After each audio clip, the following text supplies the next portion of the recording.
Okay. The main gap between, let's say, present day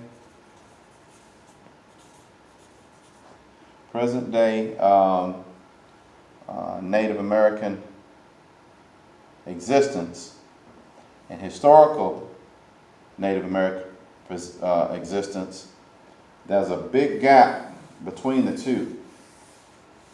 The only way you can bridge that gap is to have mediums such as archaeology, photographic evidence, artifacts, relics, and uh, let's say family legends or family traditions or family accounts. So you can put accounts down at the bottom as well.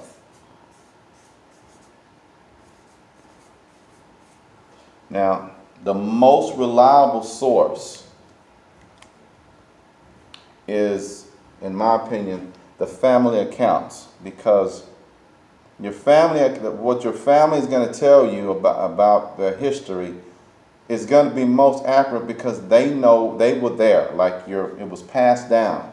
Now, they'll tell you that, well, you lose accuracy every time you go down a generation. Not if it's written down. Not if it's written down. Now, to prove that point, most of the courts, and the jurisdictions will accept Bible records. If you have a Bible, like say your grandmother had a Bible and she wrote in it, the names of the children, the dates of the birth, where they live, any kind of, written record, that is acceptable and admissible in court. They can't argue with it. All you have to do is have a lawyer present it and have it notarized. But that a family account is the most reliable. The next thing is artifacts. Let's say things that you have that are personal from your family. Let's say your family has a family heirloom, and that family heirloom has a marking on it, or let's say it has that designates where it came from, the time period that it was created, or marking, some type of marking. That proves where you come from. For example, my grandfather had a brick that he brought from Oklahoma. On that brick, it had a name of a manufacturing company that was only in Oklahoma. It didn't exist anywhere else. That brick was buried up under the house. My grandfather moved from Oklahoma to Dallas, Texas in the 40s. He brought some of the bricks that he worked for that company up there. He brought one of the bricks from up there down here, buried up under the house. So whenever they burned the house down, it didn't bother it.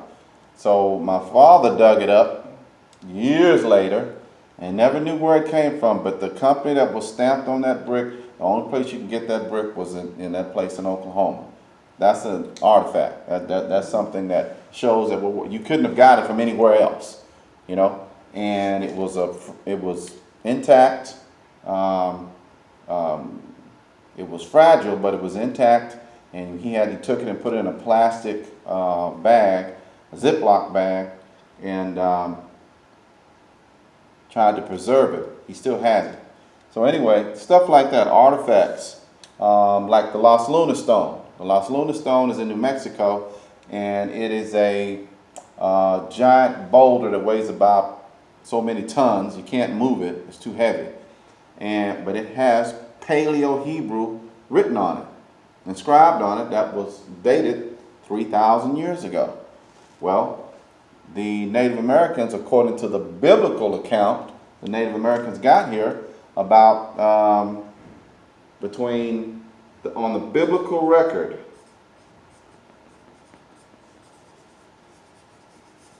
the Native Americans got here between 721 BC and 609 BC, because the Assyrians that had them in captivity fell to the Babylonians in 609. So that means they had to have gotten the Israelites, the northern kingdom, before 609, and brought them over here. So before 609, let's say 610.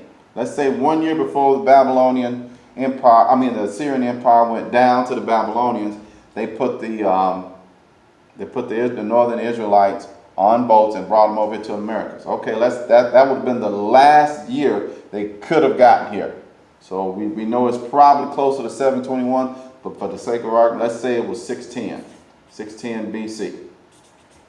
Okay, so that means that we're now in, we're in the year 2019, which means that was about 2,629 years.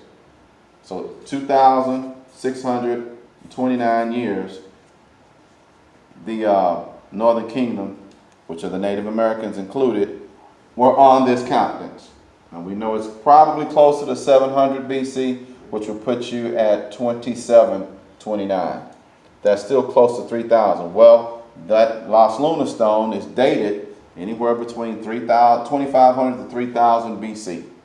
That's what they say. They don't know exactly, but they know that it's around that time.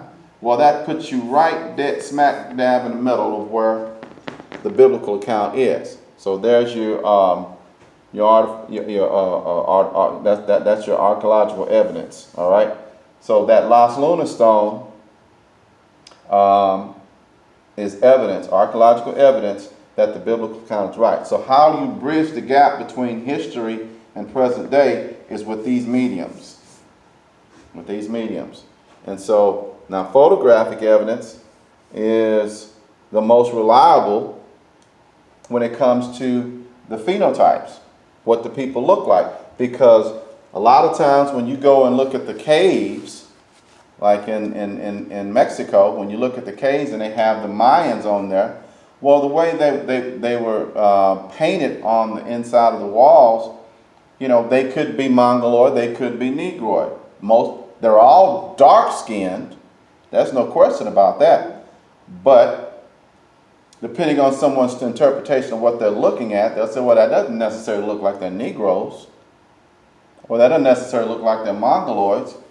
It's kind of obscure. So that's not always reliable. However, the photographs that you have, the photographic record cuts all innuendo, all suspicions out. There's no question that this is a Mongoloid and this is a Negroid. There's no question whatsoever. Now, what you have are, now let's say you have people that are always trying to say that, well, because you have no, put it this way, you have two versions of history. You have the history that has been, you have the history from the conquerors, and then you have the history from the evidence. And the evidence contradicts the history from the conquerors. So there's a contradiction there. The archaeology, the photographic evidence, the artifacts, and the family accounts, the tribal accounts, does not match what the conquerors of this land say happened. The conquerors of this land say that the Eskimos, the Inuit Indians, which are Eskimos, came across the Bering Strait from Asia. Well, if you go to Alaska today, all the Eskimos are light-skinned Mongoloids. Problem is, in 1799, the Eskimos with dark-skinned Negroes. This is 1799. This is Prince William Sound up in Alaska. And that's a Negroid Indian, or Eskimo if you want to call it that. And that painting was drawn in 1799, but it definitely doesn't show a Mongoloid looking person. It's a Negroid person. It may be funny the way the person drew it, but it's definitely a Negro. Now, what they don't, that presents a problem when you're trying to justify the history that you're reading every day in your history books. Well, if you don't know if you don't know the concept of his story as opposed to the real story, because you have his story. His story is written the way he wants it, with a European perspective.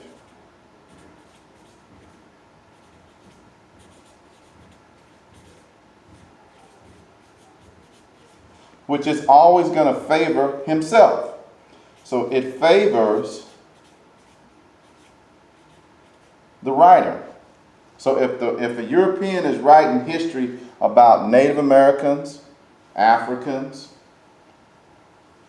slaves that came from Africa, it's always going to put him at the top. It's always going to put him at the top.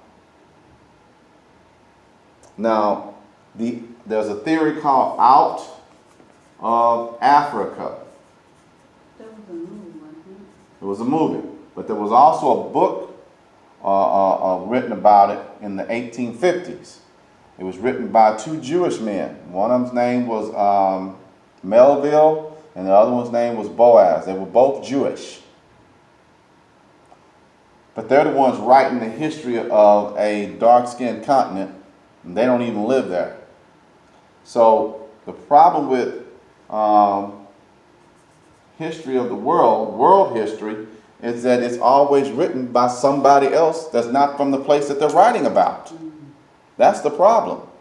So you have two Jewish men wrote books about the history of Africa instead of somebody like Idi Amin. He's from Africa. He should know more about Africa than two Jewish guys from Russia. But they always accept their versions of somebody else's history. So when you have history books that are written by your authors in your school system, it's always going to jump over and omit the actual record that happened and fill in the gap with theories. So what they do is they fill in the gaps. His story is going to have theories. All right? It's not going to have facts. They're going to have theories. European perspective history always has theories. And they pass the theories on as fact. Our children are taught evolution as a fact, but it's never been proven. In fact, it's been debunked several times, but it's still taught in the history science classes in 9th grade as fact.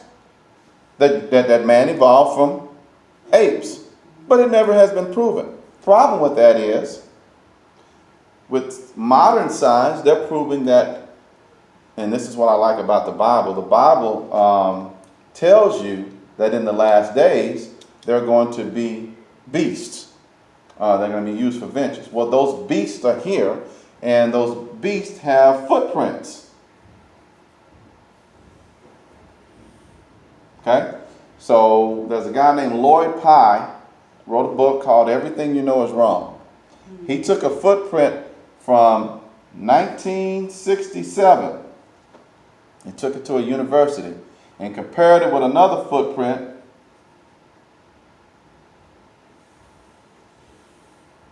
from, what was the year? I think the year was maybe about 1500, supposedly 1500, taken in 1500 AD. One of them was a Neanderthal, one of them was a hominid. They couldn't tell the difference. The one from 1967 and the one from 1500 AD. They couldn't tell the difference. You couldn't tell them one from the other. They both had the same, what's called mid-tarsal break. Now, when a hominid walks, when you and I walk, we have an arch in the middle of our foot. So our foot comes up on the ball, then you step and it hits the heel, and then it rolls over toward the ball again, and you come up on the arch. These Neanderthals and hominids have a mid-tarsal break. So when they step, they just roll straight up and come forward. But they have this break stays on the ground and pushes an imprint in the sand. So they couldn't tell the difference between these two. So they took a Neanderthal print, compared it to a hominoid print from 1967 that wasn't about 50 years old, and they couldn't tell the difference. Well, what does that tell you? That the historical account that man evolved from apes can't be correct. Because if you have Neanderthals, 1500 AD, you have Neanderthals all the way back to, what was it, the oldest one they've got was in, I believe it was 730 something AD is the oldest Neanderthal track they found. All right, but they always have the same. Now the hominids and the Neanderthals are not the same people, but they're related, because now the Neanderthals are ancestors of Caucasians. They'll never deny that. They'll never say that a Neanderthal is an ancestor of an African man. They'll always say there's an ancestor of a Caucasian. Well, guess who has flat feet? The Caucasians. Most of them have flat feet. You rarely see a Jamaican guy running with flat feet. The sprinters in the world class sprinters that are running, like Carl Lewis, Ben Johnson, none of them have flat feet. That's why your sprinters are going to always be your black guys, because they don't have flat feet. Well, most of your flat feet are on the Caucasian side. You rarely see black people with flat feet, unless they have a great-grandfather that was white, something like that, maybe. But this is a tie between these two, the hominids and the Neanderthals, which basically is the hominids and the Caucasians.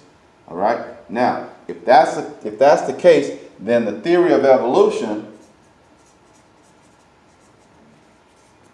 can't be correct, because you can't go and get the other people that are not Caucasians and tie them into the same evolution if we're all from the same ape. Okay? So what do? They said, well, we got to cover this up. So the Mormons come up with the theory, well, the black people come from the apes and the white people come from angels. That's the Mormon doctrine. That's, what was his name? John Smith? Yeah, he was the founder of was it John Smith? I can't remember. No. Who was the, I think it was John Smith. Yeah, came up with the Mormon doctrine. So they came up with that theory. All right?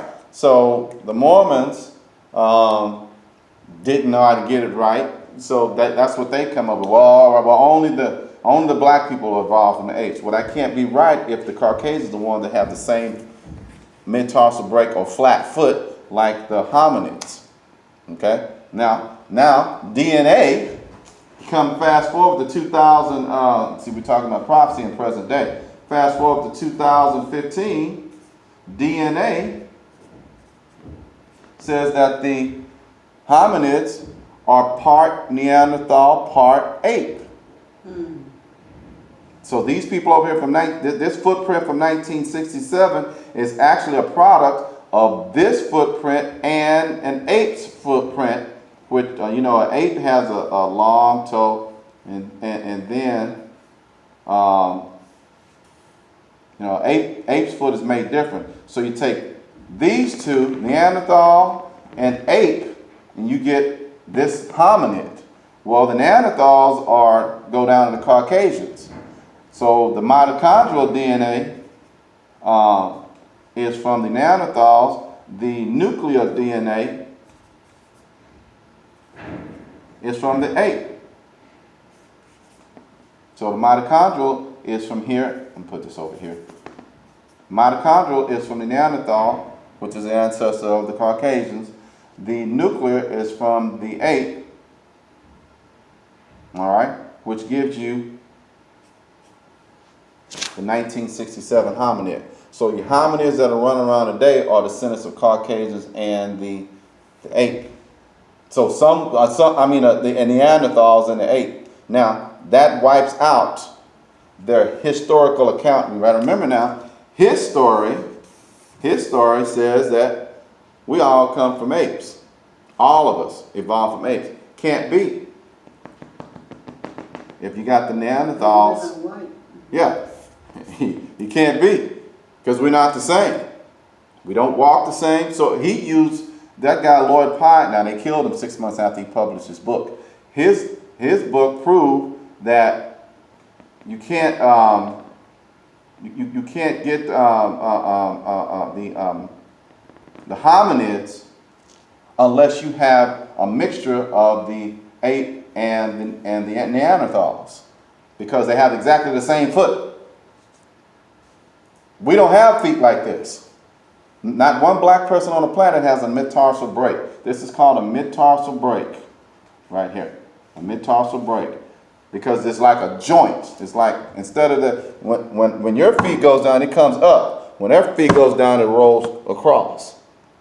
That's a metatarsal break. So again, his story, which taught in school, which says that the biblical account is wrong.